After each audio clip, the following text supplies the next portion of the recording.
Assalamualaikum warahmatullahi wabarakatuh dan salam sejahtera. Nama diberi Nafisah Humairah binti Muhammad Rizal, berumur 10 tahun. Saya murid dari Sekolah Kebahasaan Jalan 4 Bandar Baru Bangi.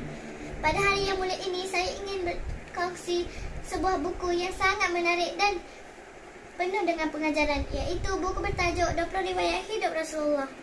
Buku ini mengisahkan tentang pahit getih perjalanan hidup junjungan besar kita Nabi Muhammad sallallahu alaihi wasallam dalam menyebarkan agama Islam dan menyatukan kaum musyrikin di Mekah dan Madinah. Ia bermula dari saat kelahiran baginda ketika baginda dilantik menjadi rasul sehinggalah kewafatan baginda. Buku ini sangat menyentuh hati kerana ia membawa kita menyelami sejarah dan perjuangan Rasulullah sallallahu alaihi wasallam dengan penuh rasa cinta dan keinsafan. Melalui buku ini kita dapat mengenali baginda dengan lebih dekat dan mencontohi akhlak serta sunnah baginda.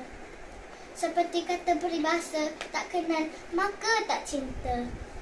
Maka marilah kita mengenali dan mencintai Rasulullah sallallahu alaihi wasallam melalui riwayat-riwayat hidup baginda, Al-Quran dan hadis.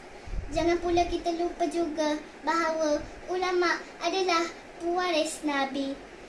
Sebagai sabda Rasulullah sallallahu alaihi wasallam, ulama itu pewaris para nabi.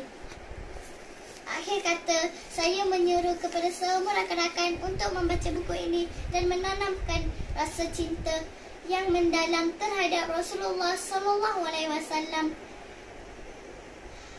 Sekian sahaja daripada saya. Wabillahi taufiq wal hidayah. Wassalamualaikum warahmatullahi wabarakatuh.